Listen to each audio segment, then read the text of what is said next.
Selamat pagi anak-anak. Pada kesempatan kali ini saya akan mensosialisasikan untuk ujian praktikum, yaitu menentukan kadar CH3COOH dalam cuka dapur. Adapun tujuannya adalah menghitung kadar CH3COOH dalam cuka dapur. Alat dan bahannya, yang pertama adalah labu Erlenmeyer. Ini namanya labu Erlenmeyer. Kita siapkan 3 buah karena reaksi nanti akan kita lakukan sebanyak 3 kali. Kemudian pipet tetes, kemudian buret, ini yang namanya buret. Kemudian gelas ukur, saya menggunakan beberapa gelas ukur, ada yang skala 100 ml, ada yang skala 10 ml, ada yang skala 25 ml. Kemudian cuka dapur, kali ini yang saya gunakan yang akan kita cek adalah cuka dapur dengan merek Dixi. Kemudian indikator PP, ini adalah indikator PP. Kemudian larutan NaOH 0,1 m. Ini adalah larutan NaOH. Kemudian Aquades. Aquades, nanti ada Aquades ya. Ini Aquadesnya. Kemudian langkah kerjanya, kita mengambil 1 ml cuka dapur. Kita ambil cuka dapur ini dari cuka dapur dengan merek tertentu. Ambil 1 ml. Kemudian kita masukkan ke dalam gelas ukur. Kita teteskan 1 ml.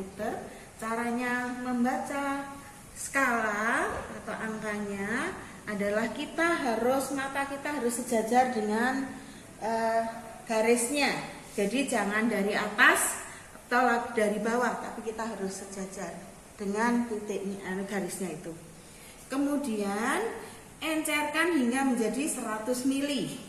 Jadi cuka dapur yang 1 ml ini kita masukkan dalam gelas ukur yang 100 ml. Kita masukkan, kemudian kita tambahi air sehingga menjadi 100 ml. Tambah Aquades.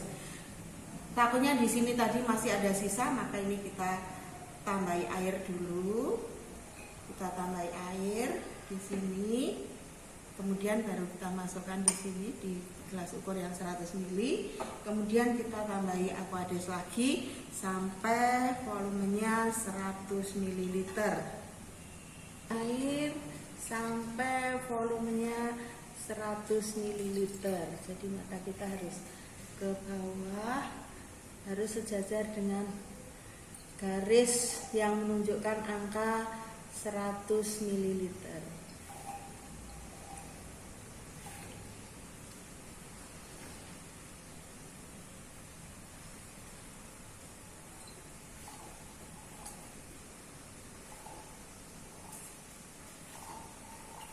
Angka 100 ml nih ya. Kemudian langkah berikutnya, ambil cuka yang telah diencerkan tadi, berarti ini sebanyak 25 ml ke dalam labu Erlenmeyer dan tambahkan 2 tetes indikator PP. Maka kita pakai gelas ukur yang skalanya 25. Kita tuang di sini 25 ml. Jadi cara menuangnya, gelas ukurnya harus taruh di bawah 25 ml.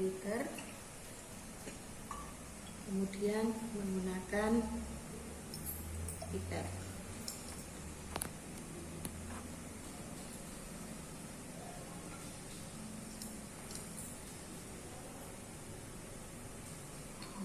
Kita tuang ke dalam Erlenmeyer sebanyak 3 kali. Sudah, ini kita isi masing-masing labu Erlenmeyer, kita isi dengan cuka sebanyak 25 ml, yaitu cuka yang sudah diencerkan tadi. Selanjutnya tambahkan 2 tetes indikator PP. Ini indikator PP-nya. Masing-masing kita tetesi dengan indikator PP sebanyak 2 tetes. Banyak 2 tetes. 1, 2. Ini juga 1, 2. Ini juga 1, 2. Nah, Sudah. Berikutnya, langkah berikutnya, masukkan larutan NaOH 0,1 m ke dalam buret hingga angka 0. Ini larutan NaOH 0,1 m. Kita masukkan ke dalam buret dengan pakai corong. Kita masukkan sampai mencapai angka 0. Yang atas ini angkanya 0. Sedikit ini tadi. Sampai mencapai angka 0.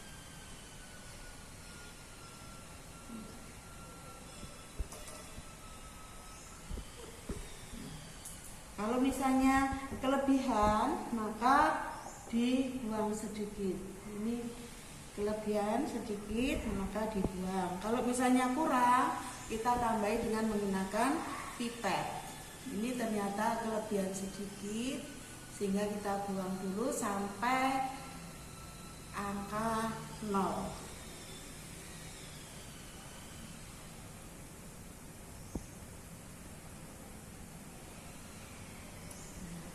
Pas angka 0 sudah selesai. Terus langkah berikutnya titrasi larutan nomor 2, berarti larutan cuka yang sudah diencerkan dan sudah ditambah dengan indikator PP tadi dengan larutan NaOH ini yang ada di buret ini, tetes demi tetes sambil dikocok sampai terjadi perubahan warna ya.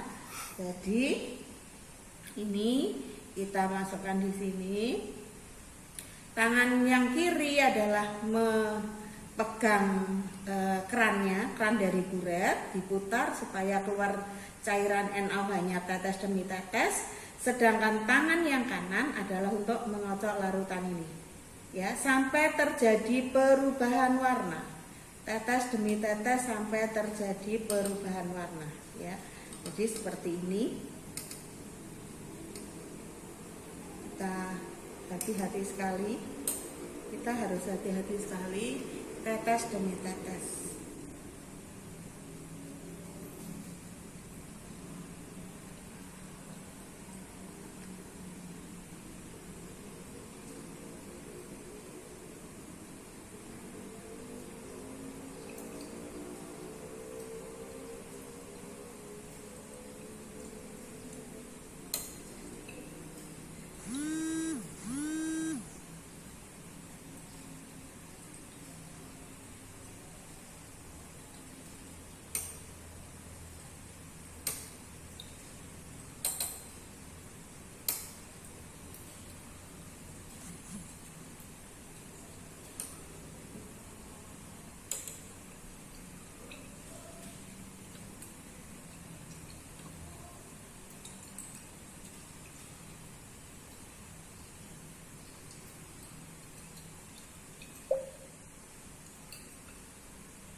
Kadang-kadang tes itu berwarna merah, tapi setelah kita kocok-kocok itu nanti warnanya akan hilang. Nah, ini nanti titrasi akan selesai jika tetes berwarna merah dan kita kocok warnanya tidak berubah lagi, yaitu perubahan dari tidak berwarna menjadi merah. Jadi jangan terlalu merah, tapi harus pink, tidak boleh terlalu merah.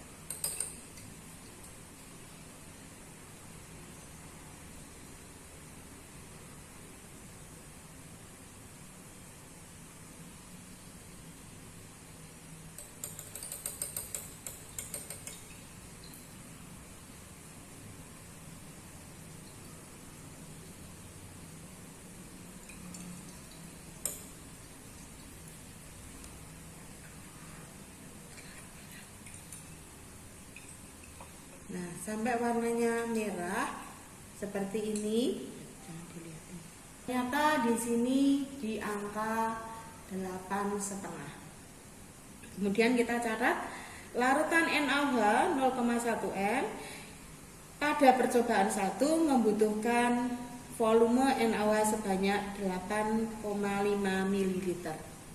Percobaan kita lakukan 3 kali. Ini juga sama, nanti seperti itu kita laksanakan seperti itu sampai 3 kali percobaan. Kita lihat.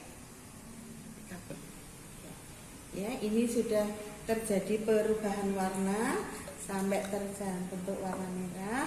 Diusahakan warnanya merah, perubahan jernih sekali. Jadi perubahan antara tidak berwarna menjadi merah, jadi jernih sekali.